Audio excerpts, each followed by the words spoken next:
صلوات الرسول.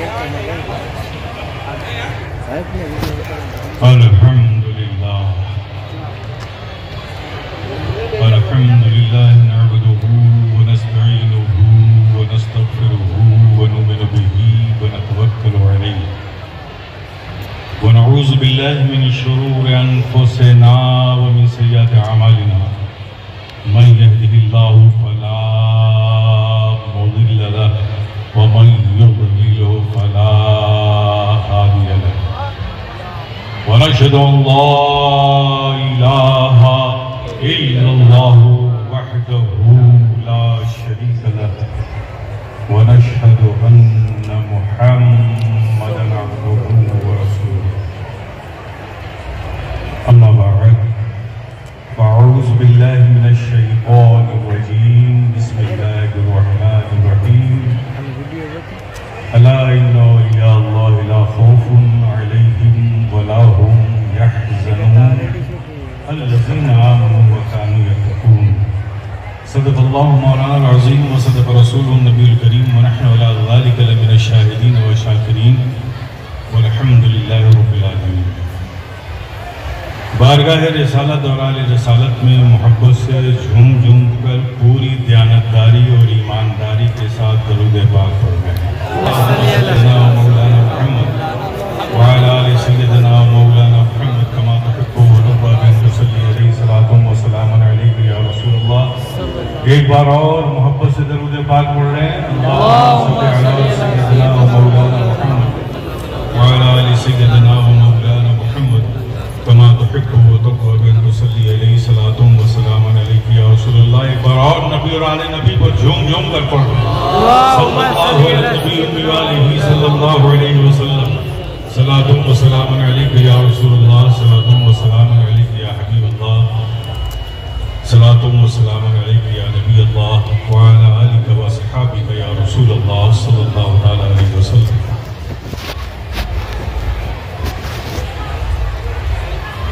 اس صحن نور میں بیٹھے ہوئے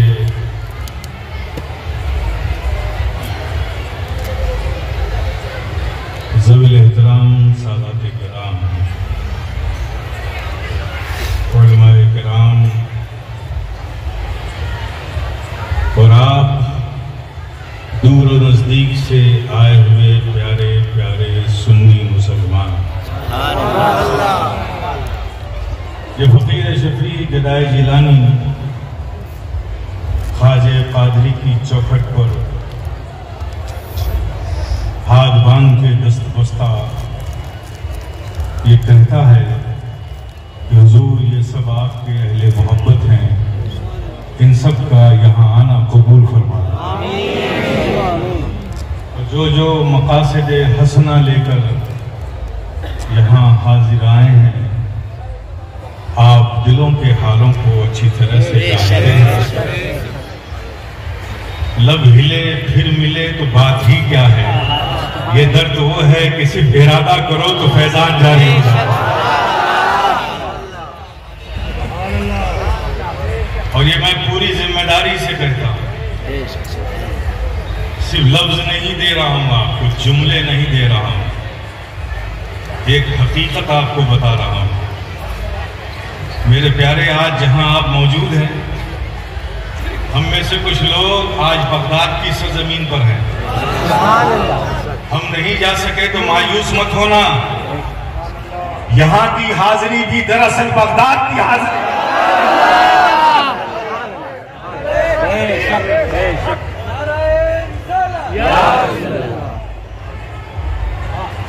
بغداد کی حاضری اللہ کے پیارے حبیب آقا و مولا نے ارشاد فرمایا تھا، اللہ یعطی وانا قاسم. اللہ دینے والا ہے اور میں بانٹنے والا ہوں. اللہ دینے والا ہے اور میں بانٹنے والا ہوں. اب ساری نعمتیں رب نے کسے دی؟ اپنے محبوب کو دی. اب جو نعمتیں جس کے پاس ہیں، آنکھوں میں بصارت ہے تو یہ بھی نعمت ہے، اگر زبان میں آواز ہے تو یہ بھی نعمت ہے، کانوں میں سماعت ہے تو یہ بھی نعمت ہے، چلتے قدم ہے تو یہ بھی نعمت ہے، سوچتا دماغ ہے تو یہ بھی نعمت ہے. یہ سب نعمت ہے. یہ ساری نعمتیں دی کس کو؟ اللہ نے اپنے محبوب کو. اور محبوب نے ان نعمتوں میں تقسیم کرنے کے لیے، آسمان والوں میں تقسیم کرنے کے لیے جبریل کو جبریل امین بنایا، اور زمین نے زمین والوں کو تقسیم کرنے کے لیے مولا علی کو امین بنایا. مولا علی کو امین بنایا. آج ہم کس کی چوکھٹ پر ہیں؟ علی کی لال کی چوکھٹ پر ہیں. سب نے اپنا اپنا حصہ تو لیا ہوگا. حضور آپ کو بھی بانٹنے کے لیے حصہ تو ملا ہی ہوگا. اب دیر کیا ہے؟ منتے آ چکے ہیں. یہ عطا کا وقت ہے. ہاتھوں کو اٹھا چکے ہیں، دامن پھیلا دیا ہے. آپ کی چوکھٹ پر گدائی میں بیٹھے ہوئے ہیں. نوازنا آپ کا کام ہے. ان غریبوں کو نواز دیجئے، ان محبت کرنے والوں کو نواز دیجئے. میرے پیارے بحمدہ تعالی، یہ آستانہ اس زمین پر، اس دھرتی پر بات نہ کروں، اس بر صغیر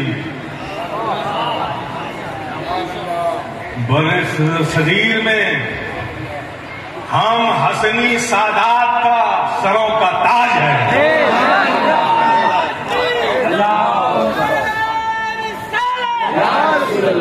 یہ ہمارا وقار ہے، یہ ہماری آبرو ہے، یہ ہمارا مان ہے، یہ ہمارا سمان ہے، یہ ہماری پہچان ہے، یہ ہماری جان ہے، یہ ہماری آن ہے، یہ ہماری بان ہے، یہ ہماری شان ہے.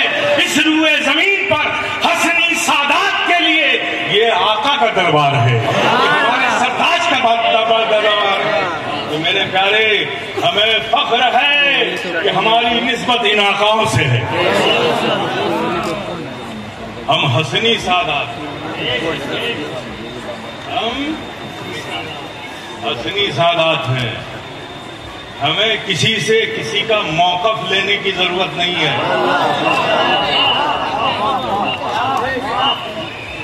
جب ہم اپنے بزرگوں کے اقوال میں اور زندگی میں نہیں پائیں گے تب دوسروں کی کتاب کھولیں گے. لیکن جب ہمارے بزرگوں کے خود اقوال موجود ہیں تو ہمیں کسی کتاب کو دیکھنے کی ضرورت نہیں ہے.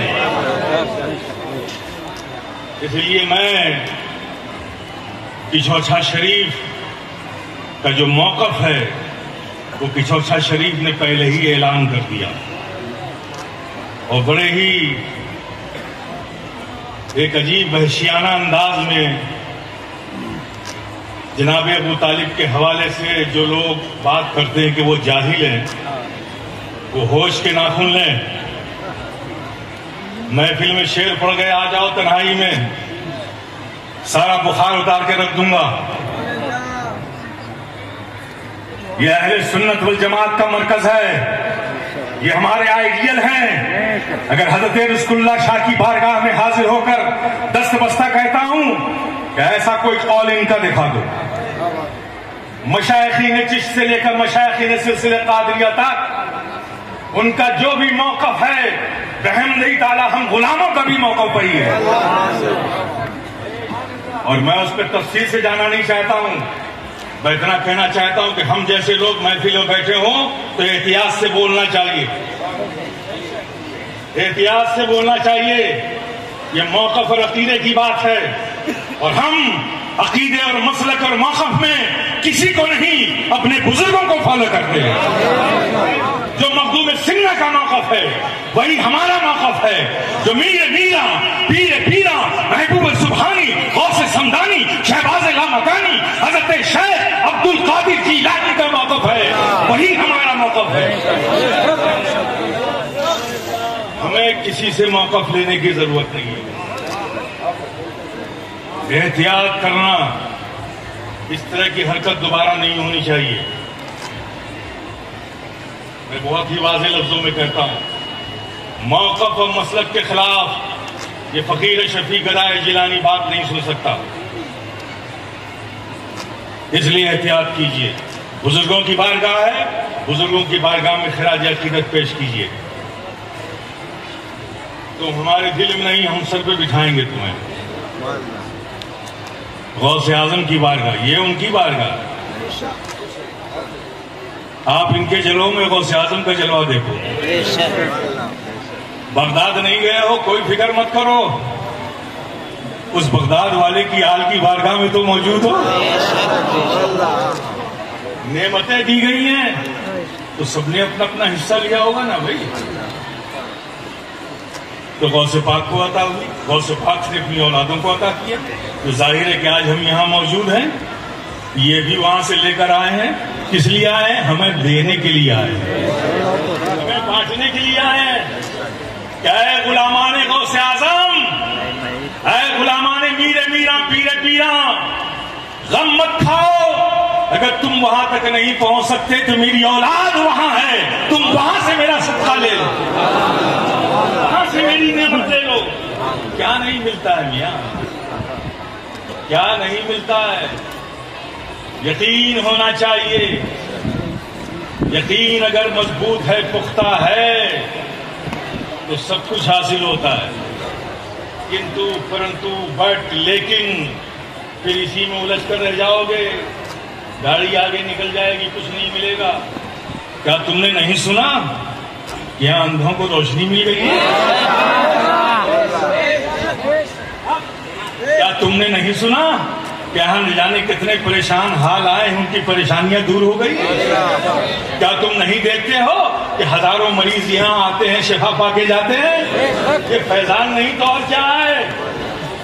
اے منگ تو آ گئے ہو آج غوث اعظم کی جان کی بارگاہ میں، ان کی اولاد کی بارگاہ میں، ان کے پوتے کی بارگاہ میں.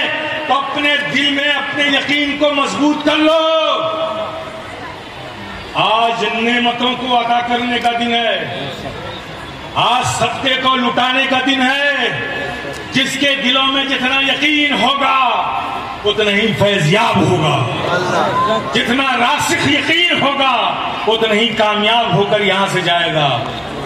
یہ غوث اعظم کے بیٹے، غوث اعظم کے بیٹے ہیں. اور میں سادات اکرام سے بھی کہوں گا، بحمدہ تعالی جو نسبت ہم سادات کو حاصل ہوئی ہے تحدیث نعمت کے طور پر، بطور فخر و مباحات، سید، لفظ سید صرف اسی کو کہنے کا حق ہے جو فاطمہ زہرا رضی اللہ تعالیٰ عنہ کے بدن سے پیدا ہوا. باقی حضرت مولا علی کی اولادیں اور بھی ہوں گی، لیکن وہ صرف سید نہیں کہہ سکتی. انہیں کہنا ہوگا علوی سید ہے، عباسی سید ہے، لیکن صرف سید اگر کہنے کا حق ہے تو خاتون جنت کی اولادوں کا. ہمیں فخر ہے اس نسبت سے، خاتون جنت کے پتر سے جو اولادیں پیدا ہوں گی، نبی نے ان کی اولادوں کو اپنی اولاد کہا ہے. تو ہمیں اس بات پر فخر ہے کہ ہم سب آل نبی ہیں اور غلام نبی ہے. آل نبی بھی ہے، یہ رب کا فضل ہے، اور غلام نبی ہیں، یہ ہماری قسمت کی بات ہے. تو بحمدہ تعالیٰ ہمیں اس نسبت پر فخر کرنا چاہیے، اس نسبت پر فخر کرنا چاہیے. میرے پیارے غوث اعظم، اللہ اکبر سے سروے زمین پر اللہ نے کتنی عظیم شخصیت کو ہم غریبوں کے لیے، غم گساروں کے لیے، ہم پریشان حالوں کے لیے رکھا ہے. آپ سوچیں کیا مقام ہے غوث اعظم کا. لوگ دنیا میں آتے ہیں، زہد و تقوی کی زندگی گزارتے ہیں، ریاضتیں کرتے ہیں، مجاہدات کرتے ہیں، پھر اس کے بعد مقام حاصل ہوتا ہے. ولایت کے منزل پر اگر اللہ نے قبول کر لیا تو فائز کر دیا جاتا ہے. یہ اپنی جگہ بات ہے، لیکن میرے غوث اعظم 29 شعبان کو پیدا ہوتے ہیں. چاند رات کو چاند نکل گیا، صبح روزہ ہے. پیدا ہوئے، سحری کا وقت ختم ہوا، ماں نے دودھ پلانا چاہا، غوث اعظم نے اپنے منہ کو ہٹا لیا، پورے دن ماں کا دودھ نہیں پیا۔ جب افطار کا وقت آیا تو غوث اعظم نے ماں کا دودھ پیا۔ لوگ دنیا میں آ کر ولی ہوتے ہیں، میرا غوث وہ ہے جو ولایت لے کر آتا ہے، ولایت لے کر آتا ہے میرے پیارے۔ یہ غوث اعظم کی، اس غوث اعظم کے یہ بیٹے ہیں، اس غوث اعظم کا یہ خاندان ہے جو آپ کے سامنے ہے میرے پیارے۔ آپ دیکھیں، شاید یہ بات تاریخ میں نہ آتی، لیکن واقعہ کچھ عجیب ہوا کہ جب 29 رمضان آیا، اب عید کے چاند کے لیے علماء بغداد سب اکٹھا ہوئے کہ رویت ہوئی کہ نہیں ہوئی، چاند نکلا کہ نہیں نکلا، کوئی شاہد و گواہ آیا کہ نہیں آیا، تو اس پر بحث و مباحثہ ہو رہی تھی۔ سحری کا وقت ہو گیا، لیکن کسی نتیجے پر نہیں پہنچے کہ روزے کا اعلان کیا جائے کہ عید کا اعلان کیا جائے۔ تو اس میں سے کوئی اہل بیت سے محبت کرنے والا کوئی شخص تھا عالموں میں سے، اس نے کہا کہ ہم سب بحث و مباحثے میں انتہا کو پہنچ گئے، کوئی فیصلہ ہم لوگ نہ نکال سکے، تو میری رائے ہے اگر آپ مانیں تو ایسا ہے کہ میں نے سنا ہے کہ ایک سید صاحب ہیں، ان کے گھر میں ایک بچہ پیدا ہوا ہے، اس نے پہلے رمضان سے سحری کے بعد سے ماں کا دودھ پینا چھوڑ دیتا ہے اور پھر افطار کے وقت ہی ماں کا دودھ پیتا ہے، تو 29 رمضان ہے، 29 رمضان ہے، سحری کا وقت ختم ہو چکا ہے، چلو چل کے پوچھتے ہیں کہ ماں کا دودھ اب پیا کہ نہیں پیا۔ سارے علماء بغداد نے کہا کہ اس کی کیا شرعی حیثیت ہے، شرعی حیثیت اس کی کیا ہے، دودھ پیا کہ نہیں پیا۔ کہا میری رائے ہے کم سے کم ایک گمان تو ہو جائے گا کہ چاند ہوا کہ نہیں ہوا۔ اچھا چلو، سب دل میں خیال آیا، چلو چل کے دیکھتے۔ اب سحری کے وقت تو اندھیرا ہوتا ہے، روشنی تو ہوتی نہیں ہے۔ وہ پہنچے حضرت صالح موسیٰ جنگی دوست کے دروازے پر، کنڈی کھٹکھٹائی، حضرت صالح موسیٰ جنگی دوست آپ کے والد گرامی رضی اللہ تعالیٰ عنہ باہر تشریف لائے، دیکھا کہ بغداد کے علماء کا ایک ہجوم دروازے پہ کھڑا ہے، گھبرا گئے کہ آپ لوگوں کی آمد کی وجہ کیا ہے، سبب کیا ہے، اتنے سارے علماء، آج کیا معاملہ ہے۔ کہا معاملہ کچھ نہیں ہے، ہم یہ چاہتے ہیں کہ آپ گھر کے اندر جائیں اور اپنے اہل خانہ سے یہ پوچھیں کہ آج بچے نے ابھی دودھ پیا کہ نہیں پیا۔ اب بھائی اس سے آپ کا کیا تعلق ہے، میرے بچے نے دودھ پیا کہ نہیں پیا، یہ علماء بغداد آپ کا اس سے کیا تعلق ہے۔ کہا میں نے سنا ہے، آپ جا کے معلوم تو کریں کہ آپ کا بچہ جب وقت گزر جاتا ہے، سحری کا وقت ختم ہو جاتا ہے تو دودھ پینا چھوڑ دیتا ہے، جب افطار کا وقت آتا ہے تو دودھ پینا شروع کر دیتا ہے، میں نے ایسا سنا ہے، آپ لوگوں نے ایسا سنا، لیکن ہمیں تو خبر نہیں، ہمیں تو خبر نہیں کہ ہمارا بچہ ایسا کرتا ہے۔ لیکن آپ جا کے گھر میں معلوم تو کریں۔ حضرت موسیٰ صالح جنگی دوست جاتے ہیں گھر میں، اپنی اہلیہ محترمہ سے پوچھتے ہیں یہ میں کیا سن رہا ہوں، باہر علماء کھڑے ہیں، کہہ رہے ہیں کہ بچہ جب سحری کا وقت ختم ہوتا ہے دودھ نہیں پیتا ہے، جب افطار کا وقت آتا ہے تو دودھ پیتا ہے، یہ میں کیا سن رہا ہوں۔ اور وہ پوچھ رہے ہیں کہ سحری کا وقت ختم ہو گیا، بچے نے دودھ پیا کہ نہیں پیا۔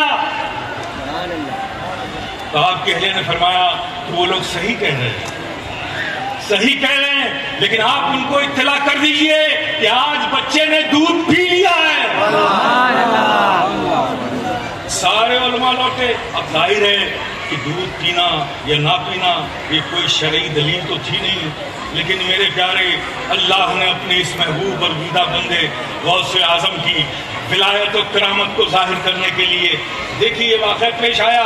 لوگ پھر اپنی نشستگاہ پہ لوٹے، بیٹھے تھے، ابھی بات کر رہے تھے، ایک وفد آ گیا، کثیر جماعت لیے ہوا ایک وفد آیا اور آ کے کہا کہ ہم میں سے یہ سارے افراد وہ ہیں جنہوں نے چاند دیکھا ہے، جنہوں نے چاند دیکھا ہے۔ تو میرے غوث اعظم وہ غوث اعظم ہیں، یہ ان کی اولاد ہے، جہاں آج آپ چوکھٹ پہ حاضر ہیں، ان کی رگوں میں بھی وہی خون دوڑ رہا ہے۔ یہ جو یہاں سادات بیٹھے ہیں ان کی رگوں میں ان کا خون دوڑ رہا ہے۔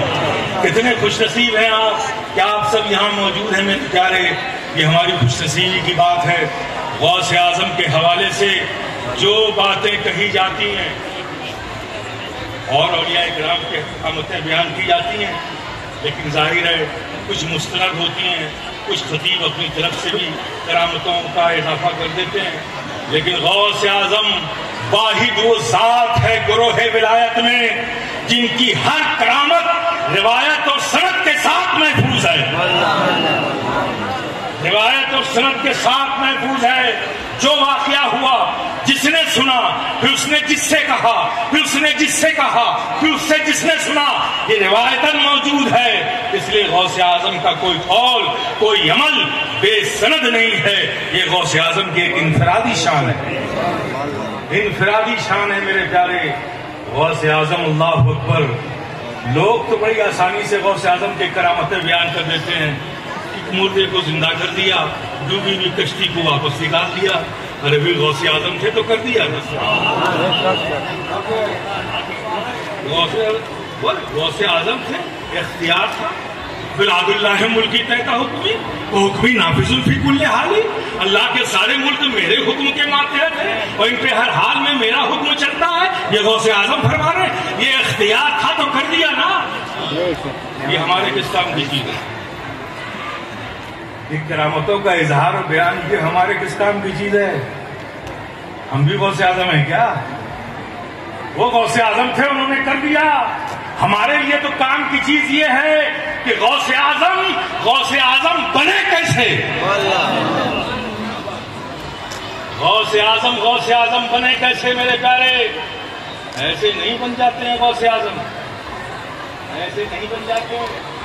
ایک مسافر ہے، دریا کا پانی ادھر سے آ رہا ہے اور وہ مخالف سمت میں جا رہے ہیں، جا رہا ہے وہ مسافر، اس شہر میں نیا ہے، کوئی جاننے والا نہیں، کوئی پہچاننے والا نہیں، پانی سامنے سے آ رہا ہے، وہ الٹی جانب جا رہے ہیں، کئی دن سے بھوکے ہیں، کچھ کھانے پینے کو خریدنے کا کچھ پیسہ بھی نہیں ہے، کھانے پینے کا کوئی سامان بھی نہیں ہے، لیکن اس میں غیرت بہت ہے، خودداری بہت ہے، وہ کسی سے مانگتا بھی نہیں، چہرے سے ظاہر بھی نہیں ہونے دیتا کہ میں بھوکا ہوں۔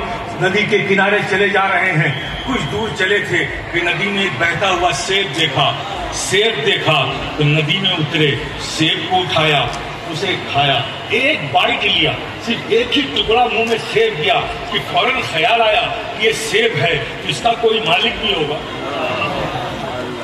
اس کا کوئی مالک بھی ہوگا، اور میں نے بغیر مالک کی اجازت کے سیب کھا لیا، یہ تو بڑا جرم عظیم ہو گیا مجھ پر۔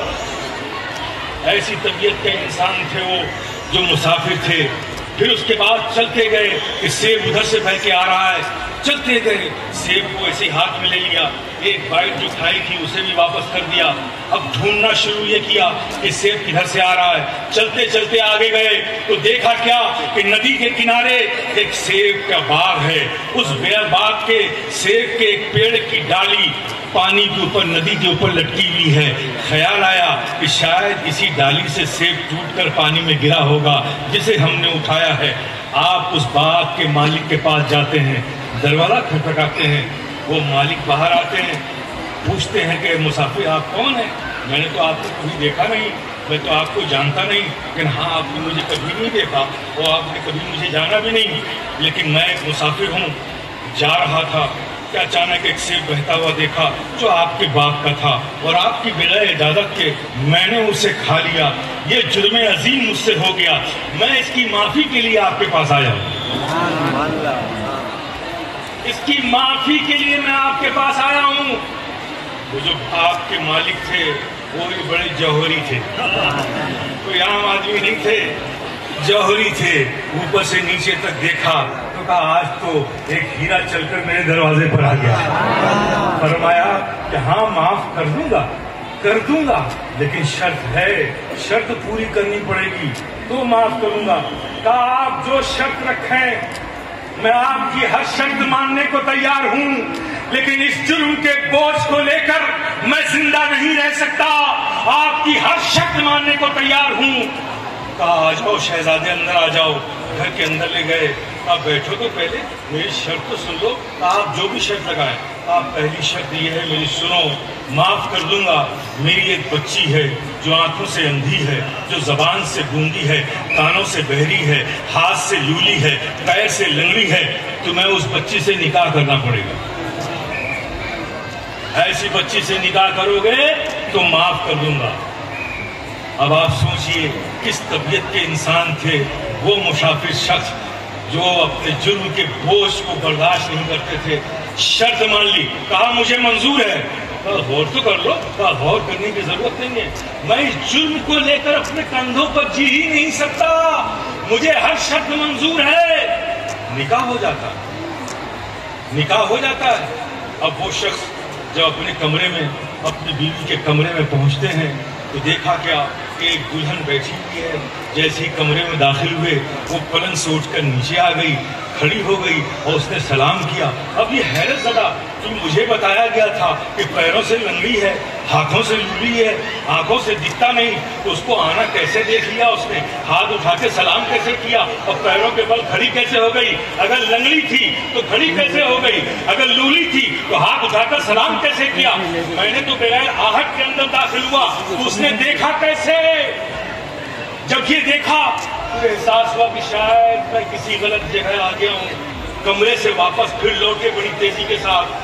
سامنے سے وہ باغ کے مالک آ رہے تھے. انہوں نے کہا پوچھا شہزادے کہاں جا رہے ہو. کہا مجھ سے پھر غلطی ہو گئی, میں کسی دوسرے کمرے میں چلا گیا. کہا نہیں شہزادے وہی آپ کی شریک حیات ہیں. کہا آپ نے تو کہا تھا کہ ہاتھوں کی لولی ہیں وہ تو سلام کرتی ہیں, آپ نے کہا تھا پیروں کی لنگڑی ہیں وہ تو کھڑی ہوتی ہیں, آپ نے تو کہا تھا آنکھوں سے اندھی ہیں وہ تو دیکھتی بھی ہیں.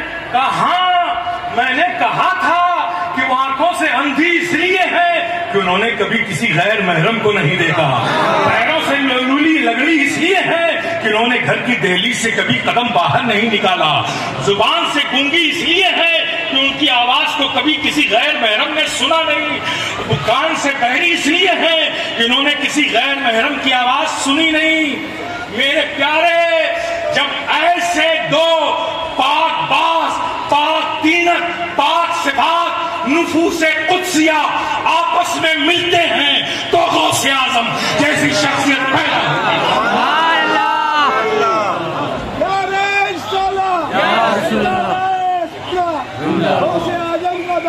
غوث اعظم جیسی شخصیت پیدا ہوتی ہے. آج جس بارگاہ میں آپ حاضر ہیں ان کی رگوں میں انہیں غوث اعظم کا خون دوڑ رہا ہے. ہم دیکھیں یا نہ دیکھیں لیکن اہل سنت والجماعت کا عقیدہ ہے کہ وہ ہمیں ضرور دیکھ رہے ہیں, ضرور دیکھ رہے ہیں. میرے پیارے, اداؤں کی ضرورت نہیں ہے, فنکاری کی ضرورت نہیں ہے, یہاں زبان سے آواز کی ضرورت نہیں ہے. جتنا دل کو جھکاؤ گے اتنا مرتبہ بلند ہوتا چلا جائے گا. جتنا اپنے آپ کو یہاں پر فنا کر دو گے اتنا ہی تمہیں عروج عطا ہو جائے گا. یہ دربار غوث ہے میرے پیارے. اس سے ہٹ کر تم نے سوچا کہ تمہاری محرومیت قسمت کی بات ہے. غوث کی اولاد کی چوکھٹ بھی غوث کی اولاد ہے, غوث کی چوکھٹ ہے میرے پیارے. خوش نصیبی ہمیں یہاں لے آئی ہے. وہ غوث اعظم میرے پیارے, اللہ اکبر. غوث اعظم خود فرماتے ہیں کہ میری عمر جب 4 سال 4 مہینے کی ہوئی تو میں مکتب کے لیے مدرسے میں جانے کے لیے پہلی بار نکلا. گھر سے باہر نکلا تو میں جب گھر سے نکلا تو میرے ساتھ 4-5 لوگ میرے ساتھ ہو گئے اور میرے ساتھ مکتب تک گئے. اور جب مکتب میں مدرسے میں اندر گئے تو ان میں سے ایک شخص نے بلند آواز سے کہا, اے لوگو اللہ کے ولی کے لیے جگہ خالی کر دو. آواز لگائی, لوگوں نے جگہ خالی کر دی. غوث اعظم فرماتے ہیں کہ اس طرح سے سلسلہ چلتا رہا. میں اس وقت انہیں پہچان نہ سکا کہ یہ میرے ساتھ یہ اجنبی کون لوگ ہیں جو مدرسے تک جاتے ہیں اور میرے لیے جگہ خالی کرواتے ہیں. غوث اعظم فرماتے ہیں مجھے بعد میں پتا چلا, جب مقام غوثیت ملی تو مجھے پتا چلا یہ کوئی اور نہیں, یہ ابدالوں کی جماعت تھی. ابدالوں کی جماعت تھی. اس غوث اعظم کے لاڈلے ہیں, اس غوث اعظم کے یہ پوتے ہیں, اس غوث اعظم کا خون ان کی رگوں میں بہتا ہے. ہمارا تو یقین ہے کہ اس تربت پاک کو ہم مانتے ہیں کہ تربت تربت پاک غوث اعظم کی اولاد کی ہے، گویا غوث اعظم ہی کی ہے. یہاں سے جو بھی فیضان ملے گا وہ غوث اعظم ہی کا فیضان ملے گا. شرط یہ ہے کہ اپنی تمناؤں کو، اپنی آرزوؤں کو صادق بناؤ، اپنے یہ دل میں یقین کو بٹھاؤ، اور یہاں پر جتنا اپنے آپ کو جھکاؤ گے رب کا فضل تمہیں اتنا ہی بلندی عطا فرمائے گا، بلندی عطا فرمائے گا. میرے پیارے، غوث اعظم کا مقام، غوث اعظم بنے کیسے؟ ایسے نہیں بنتے میرے پیارے. میرے غوث اعظم، میرے جد غوث اعظم کرم ہے، میرے رب کا فضل ہے.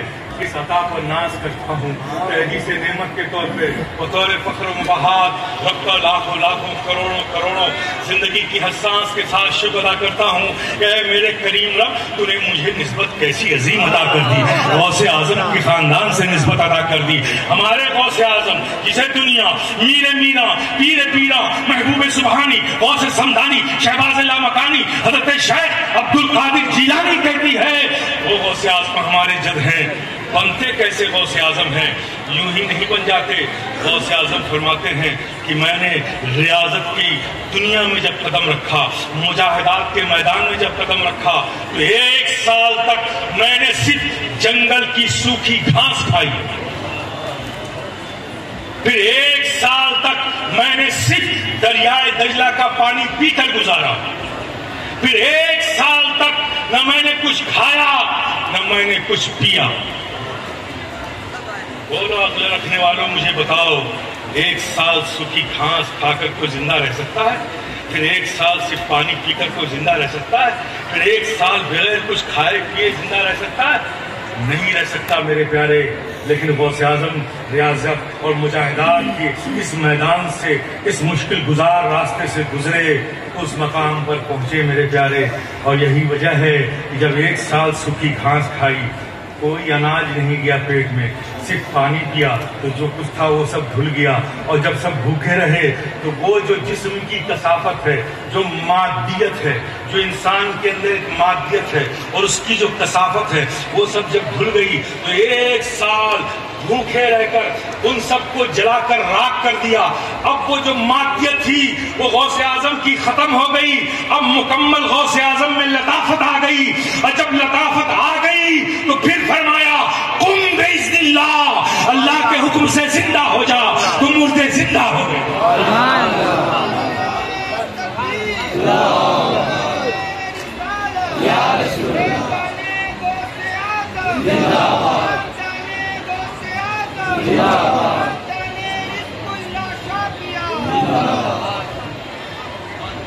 آج ہم خواجہ قادری کی بارگاہ میں حاضر آ گئے ہیں، یہ یقین لے کر، اور یہ فقیر شفیع اور ہمارے والد کبھی یہاں مہمان کی حیثیت سے نہیں آتے. جس طرح سے آپ لوگوں کے دادا ہیں، سادات کوڑی ناز شریف، تمام سارے ہمارے اطراف و اکناف کے جو سادات ہیں جو حضرت خواجہ قادری سے نسبت رکھتے ہیں، میں بھی دعوے دار ہوں. جتنے آپ کے دادا ہیں اتنے ہی میرے بھی ہیں، چونکہ ہمارا اور آپ کا شجرہ آگے جا کے یہ جگدی ہو جاتا ہے. ہم بھی حضرت شاہ عبد الرزاق ہم بھی کی اولاد ہیں، اور یہ بھی شاہ عبد الرزاق ہم بھی کی اولاد ہیں. ہم سب جب جدی ہیں تو یہاں پر ہم بھی آتے ہیں. اور میری حیثیت دادا کی بارگاہ میں، آپ لوگ تو مقیم ہو، آپ لوگ مقیم ہو. جو مقیم ہوتا ہے وہ میزبان ہوتا ہے، اور جو مسافر ہوتا ہے وہ مہمان ہوتا ہے. اور مسافر کسی بارگاہ میں کھڑے ہو کر کسی کے کرم کو آواز دے تو وہ شاہ مسافر کی آواز کو ٹھکراتا نہیں ہے. اس یقین کے ساتھ میرے والد بھی آتے تھے، اور اسی یقین کے ساتھ اس فقیر سے بھی آیا ہے. اے خواجہ قادری، آج مخدوم سمنا کی بارگاہ کی چوکھٹ کا ایک جاروب کش اور آپ کا خواب کے خاندان سے تعلق رکھنے والا ایک آسی آپ کی چوکھٹ پر آپ کے کرم کی بھی صرف اپنے لیے نہیں، ان سارے لوگوں کے لیے مانگ رہا ہے. ان سارے لوگوں کے لیے مانگ رہا ہے. مانگنا ان کا کام ہے، یہ مانگتے ہیں، مانگ رہے ہیں، مانگتے رہیں گے. کام کرنا آپ کا کام ہے، کیا ہے، یقین ہے، پھر کریں گے اور کرتے رہیں گے انشاءاللہ مولا تعالیٰ۔ تو جتنے لوگ یہاں آئے ہو، میرے بزرگوں تم بھی یہاں ہو، میرے نوجوانوں تم بھی یہاں ہو، میرے بچوں تم بھی یہاں ہو، میری ماں اور بہنوں تم بھی یہاں ہو، صرف یہاں آنا، اپنی فریاد کو رکھنا، صرف اسے کافی نہ جاننا، کافی نہ جاننا۔ بالکل میں آپ کو بتا دوں خانقاہی آدمی ہوں، میں خانقاہی آدمی ہوں، ہر روز کی رات کا خطیب نہیں ہوں جو لفافوں پہ تعریف دیتا ہوں۔ میں خانقاہ کی انسان ہوں، خامخواہی نہیں ہوں۔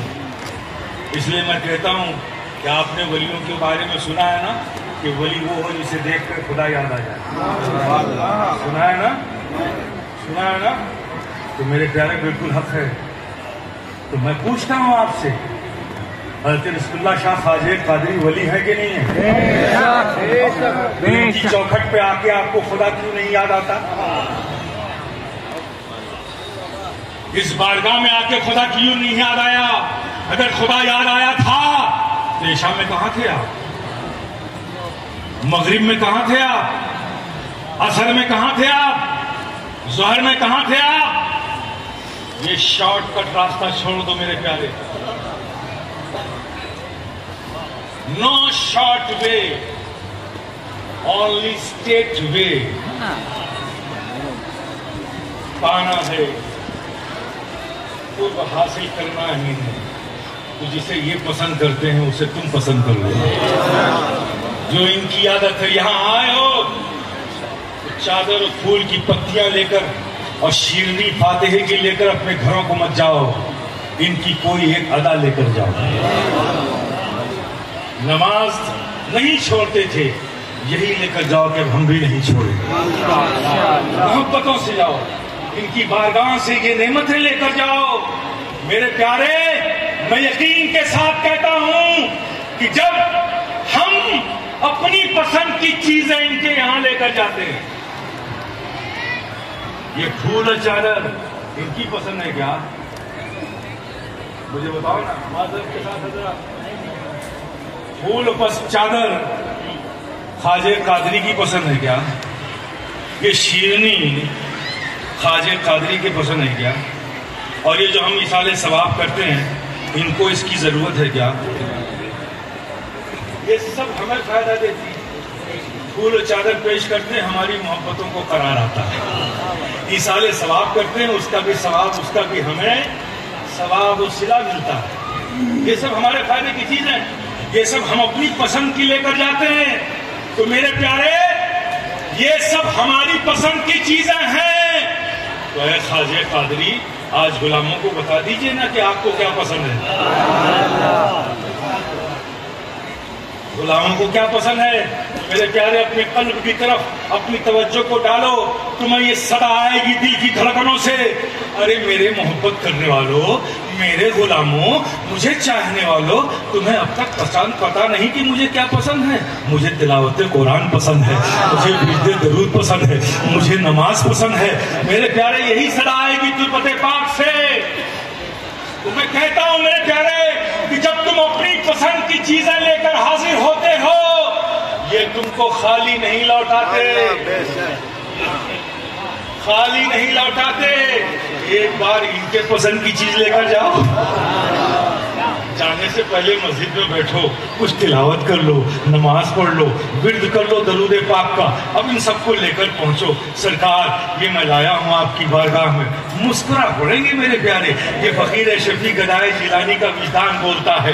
خواجہ قادری اپنی تربت پاک میں مسکرا پڑیں گے، کہیں گے ارے میرے مجھ سے محبت کرنے والے، تو اپنی پسند کی چیزیں ہمیشہ لے کر آتا تھا، آج میری پسند کی چیزیں لے کر آیا ہے، آجا آجا۔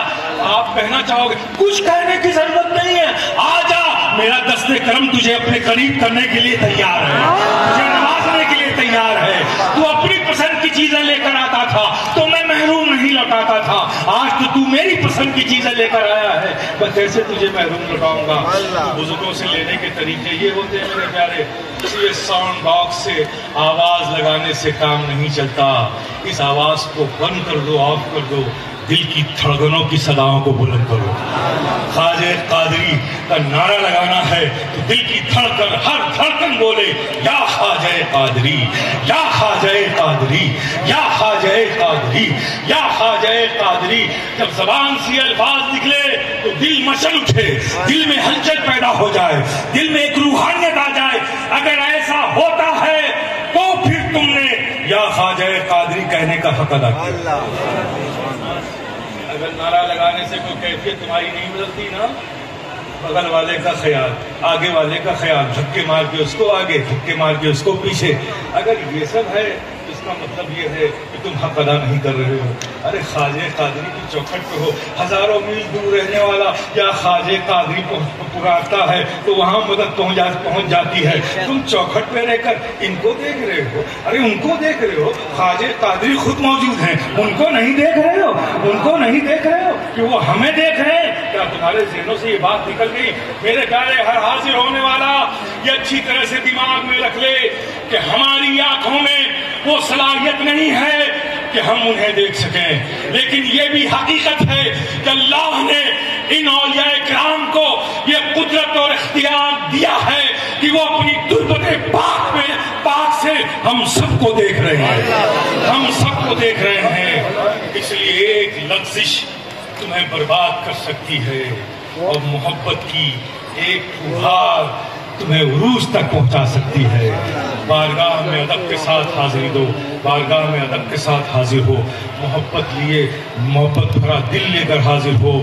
میں پورے یقین کے ساتھ کہتا ہوں، مجھے ان کرم نوازوں کی کرم نوازی پر یقین ہے، ان داتاؤں کی داتائی پر یقین ہے، ان گدا نوازوں کی گدا نوازی پر یقین ہے کہ جو بھی صدق دل کے ساتھ آج اس شب میں، یہ مبارک شب ہے میرے پیارے، مبارک شب ہے۔ ہم سنیوں کے لیے تو عجیب بات ہے، 2 مہینے بہار کے ہیں، ایک ربیع الاول پہلا موسم بہار جس میں ہمارے نبی کی آمد ہے، دوسرا مہینہ اس کے بعد کیا آتا ہے؟ ربیع الثانی، دوسرا موسم بہار، یہ میرے غوث اعظم کا مہینہ ہے، غوث اعظم کا مہینہ ہے۔ ہم تو بہاروں کے دن و شب و روز میں ہماری زندگی گزر رہی ہے، 1 مہینے پیچھے کا دن و رات ہماری بہاروں میں گزری، اب یہ 1 مہینے کا یہ ربیع الثانی کا یہ دن شب و روز بہاروں میں گزر رہی ہے۔ ہم تو بہاروں کی چھاؤں میں ہیں، اللہ کی رحمت کے عطا میں، فیضان کے سائے میں ہیں۔ اور میرے پیارے، ایک حدیث قدسی آقا نے فرمایا، ان ذکر صالحین تنزل الرحمہ، جہاں صالحین کا ذکر ہوتا ہے وہاں اللہ کی رحمت کا نزول ہوتا ہے۔ صالحین کا، صالحین میں بڑے مرتبے ہیں، بڑے مرتبوں کی بات نہیں ہو رہی، صرف صالحین ہی کافی ہے۔ اگر اس کا ذکر کر دو تو رحمتوں کا نزول ہونے لگتا ہے، اور اگر سید الصالحین کا ذکر ہو تو نزول ہی نہیں ہوتا، رحمتوں سے سب شرشار کر دیے جاتے ہیں، سیراب کر دیے جاتے ہیں۔ تو ہماری خوش قسمتی آج کی شب میں اس بارگاہ خواجہ قادری میں لے آئی ہے۔ ہم اپنے رب کا ہزار لاکھ کروڑوں ہر سانس سے شکر ادا کرتے ہیں۔ مولا تیرا فضل ہے، احسان ہے کہ تو نے اپنے محبوب کا در ہمیں عطا کیا۔ آج کی شب ان کے فیضان کے سائے میں ہماری گزر رہی ہے۔ ضرورت ہے، عقیدت کی بھی ضرورت ہے، عقیدے کی بھی ضرورت ہے، اور ادب و احترام کی بھی ضرورت ہے، اور عمل کی بھی ضرورت ہے، عمل کی بھی ضرورت ہے۔ یہ جو آج ماحول بنا ہوا ہے نا، بڑی آسانی سے جنت کا ٹکٹ دے دیتے ہیں۔ جنت اتنی سستی نہیں ہے، کوئی 5 اسٹار ہوٹل کا لگژری سوٹ نہیں ہے کہ پیسے پیمنٹ کرو مل جائے۔ رب نے بنایا ہے، کس کے لیے بنایا ہے؟ مومنوں کے لیے بنایا ہے۔ مسلمان ہونا اور ہے، مومن ہونا اور ہے، اور یہی اور آج قابل غور ہے۔ مسلمان تو ایک مسلمان کے گھر میں پیدا ہو گئے، مسلمان ہو گئے، ہو تو گئے مسلمان، لیکن کیسے مسلمان ہوئے؟ باپ ابوالکلام، بیٹا عبدالسلام، یہی ہے اسلام۔ نہ آگے کچھ جانتے ہیں نہ پیچھے کچھ جانتے ہیں۔ تو مسلمان ہونا اور ہے، مومن بننا اور ہے۔ رب نے بھی اسی بات کو فرمایا، یا ایھا الذین آمنوا آمنوا، اے ایمان والو ایمان والے ہو جاؤ، چونکہ یہ ایمان جو ملا ہے یہ تمہیں میرے فضل سے ملا ہے کہ میں نے تمہیں ایک مسلمان کے گھر میں پیدا کر دیا، تم مسلمان ہو گئے۔ اب ہو گئے ہو تو اس ایمان کی قدر کرو، اس کے تقاضوں کو پورا کرو، جو اس کی ڈیمانڈ ہے، جو اس کی نیڈ ہے، جو اس کی ریکوائرمنٹ ہے، اسے فلفل کرو اور مسلمان سے مومن ہو جاؤ۔ غیر عمل کے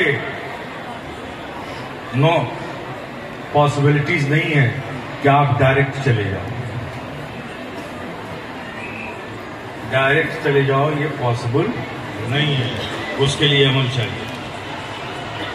ہاں یہ صحیح ہے، ان بزرگوں کے فیضان کرم، ان کی نسبتوں، ان کی غلامی کی وجہ سے، ان کی محبتوں کی وجہ سے انشاءاللہ مولا تعالیٰ ہمارا خاتمہ بالخیر ہوگا، ایمان پر ہوگا، اور ایمان پر جب ہمارا خاتمہ ہوگا تو ہم جنت میں جائیں گے انشاءاللہ مولا تعالیٰ۔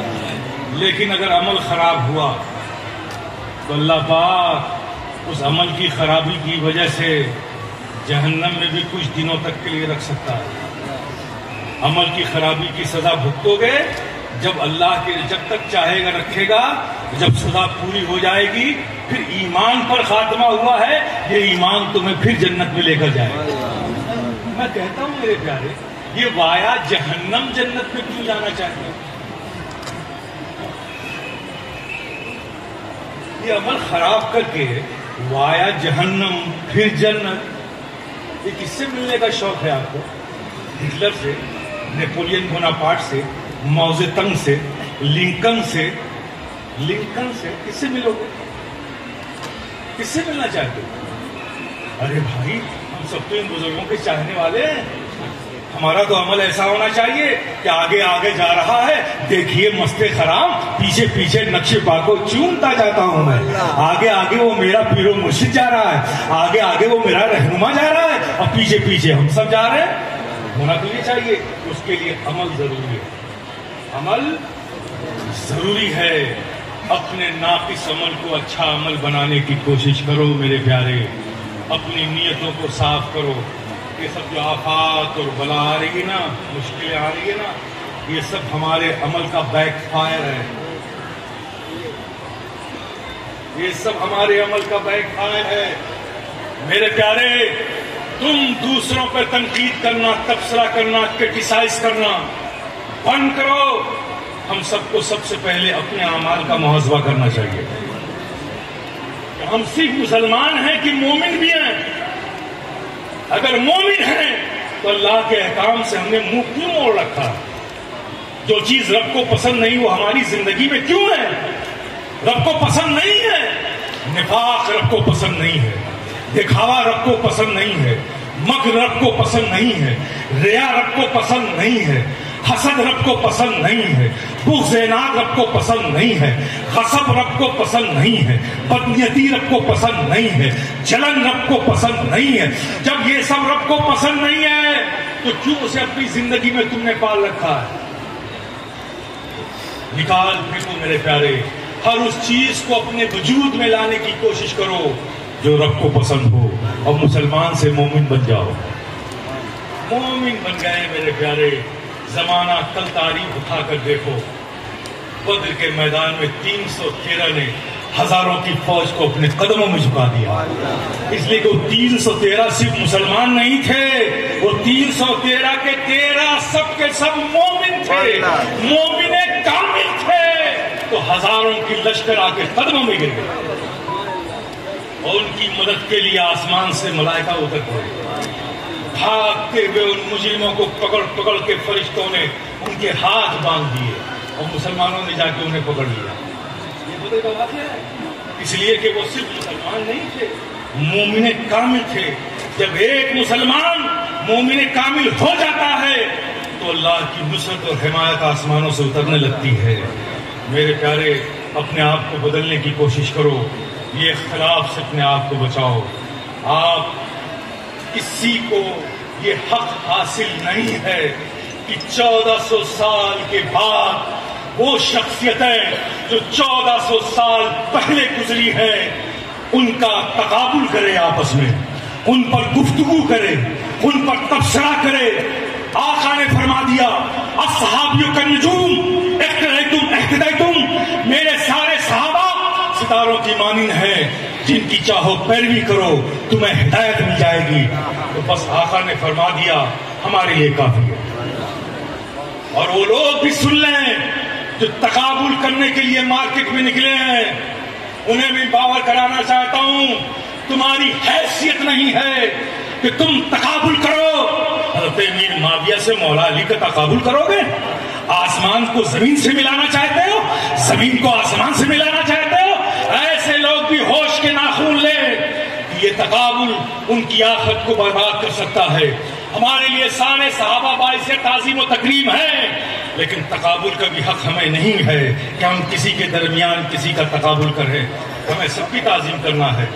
ٹھیک ہے، جس سے محبت ہے اس کی تعریف کرنے کا حق زیادہ ہے، اس میں کسی کو اعتراض نہیں ہونا چاہیے. ہم سب تو اولاد علی ہیں. آئیے، کسی کو ہمارے شجرے پہ شک ہے؟ 25 سالوں سے تو ہمارا شجرا کھنگال لے گیا، اور کتنا ٹائم لگے گا تم کو کھنگالنے میں؟ چلو جتنا ٹائم مانگتے ہو دے دیتا ہوں. تیسری نسل سے بھی کھنگال لے گا ہمارا شجرا. علی کی اولاد ہے، ظاہر ہے علی کی اولاد ہے تو ہر بیٹے کو حق حاصل ہے کہ اپنے باپ کی تعریف زیادہ کرے. ہر بیٹے کو حق حاصل ہے کہ اپنے باپ کی تعریف زیادہ کریں. اب علی کی تعریف سے اگر کسی کے چہرے کا زاویہ بگڑتا ہو تو وہ اپنی حالت پہ غور کرے. اور بیٹے علی کے کون نہیں ہیں؟ بتاؤ نا. ہم تو نسبی بیٹے ہیں نا. جتنے بھی طریقت کے سلسلے ہیں، قادری ہو، نقشبندی ہو، سہروردی ہو، رفاعی ہو، شاذلی ہو، چشتی ہو، یہ سب مین سلسلے جس سے سارے سلسلے نکلے. یہ سارے سلاسل جا کر کہاں ملتے ہیں؟ طریقت روحانیت کا فیضان کس دہلیز سے جاری ہوتا ہے؟ مولا علی کے در سے.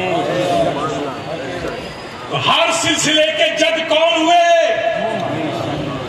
مولا علی ہوئے. اور ہر سلسلے سے، کسی بھی سلسلے سے تعلق رکھنے والا، اس سلسلے کے جد اعلیٰ کا نام مولا علی ہے. وہ نقشبندی ہے تو اس کے بھی جد اعلیٰ کا نام مولا علی ہے. وہ قادری ہے تو اس کے بھی جد اعلیٰ کا نام مولا علی ہے. وہ سہروردی ہے تو اس کے بھی جد اعلیٰ کا نام مولا علی ہے. تو دو باپ ہوتے ہیں، ایک نسبی باپ ہوتا ہے، ایک روحانی باپ ہوتا ہے. نسبی باپ صرف دنیا تک، اس وقت تک جب تک جسم میں سانسیں آ جا رہی ہیں، اور روحانی باپ کا تعلق آخرت تک ہوتا ہے، روز محشر تک ہوگا، جنت کی بہاروں تک رہے گا. یہ وہ نسبت ہے. تو میرے پیارے، جو نسبی اولادیں ہیں وہ بھی تعریف کریں گی، اور جو طریقت کے حوالے سے روحانی اولادیں ہیں ان کو بھی تعریف کرنا چاہیے. اس میں چہرے کا زاویہ بگاڑنے کی کیا ضرورت ہے؟ جس بھی سلسلے سے بیعت ہو اس کے جد اعلیٰ کا نام تو مولا علی ہی ہے نا. اگر تم چہرے کا زاویہ بگڑتا ہے تو اس کا مطلب یا تو تم نے طریقت کو سمجھا نہیں، یا جس سلسلے سے تم وابستہ ہو اس کے فیضان سے تم محروم رہ گئے. یہ جو مارکیٹ میں ساری باتیں چلتی ہیں، ہمارے لیے سارے نبی کے صحابہ باعث تعظیم و تکریم ہیں. ہمیں حق نہیں ہے کہ ہم کسی کا کسی سے تقابل کریں. ہاں ٹھیک ہے، مولا علی کی تعریف کرتے، اب آگے تو حل کرتے. ہمارے تو بھائی جد ہم تو کریں گے ہی کریں گے، اور جتنے بھی روحانیت اور طریقت سے وابستہ لوگ ہیں انہیں بھی کرنا چاہیے۔ ہاں لیکن ایک چیز کا خیال رکھیے، تعریف وہی کہلاتی ہے جس سے کسی کی تنقیص نہ ہو۔ ایسی تعریف نہ کرو کہ کسی پہ طنز ہو، کسی پہ کمنٹس ہو، کسی پہ تبصرہ ہو، کسی کی توہین ہو۔ تعریف میں ایسی چیزیں نہیں ہونی چاہیے کہ جس سے کسی کی تنقیص ہو جائے، کسی پہ تبصرہ ہو جائے، کسی پہ طنز ہو جائے۔ یہ تعریف نہیں ہے، پھر تو آپ تنقیص کر رہے ہو، تعریف نہیں کر رہے ہو۔ تعریف تو یہ ہے کہ جس سے محبت ہے دل کھول کر تعریف کرو۔ اگر تمہارے خزانے میں کمی ہے اس کی تعریف کے لیے الفاظ کی، تو اس کا مطلب یہ ہے کہ تمہاری محبت ابھی پروان نہیں چڑھی ہے۔ ہمیں علی سے محبت، ہم علی کا ذکر کریں گے، ہمیں اس سے فرصت ملے گی تو دوسرا ذکر کریں گے۔ ہمارے خزانے میں علی کی عظمت و علی کی رفعت، علی کا مقام، اس کے لیے الفاظ کی کمی ہوگی تب نہ ہم کو دوسرے کام کی فرصت ملے گی۔ یہ کوئی بات نہیں ہے۔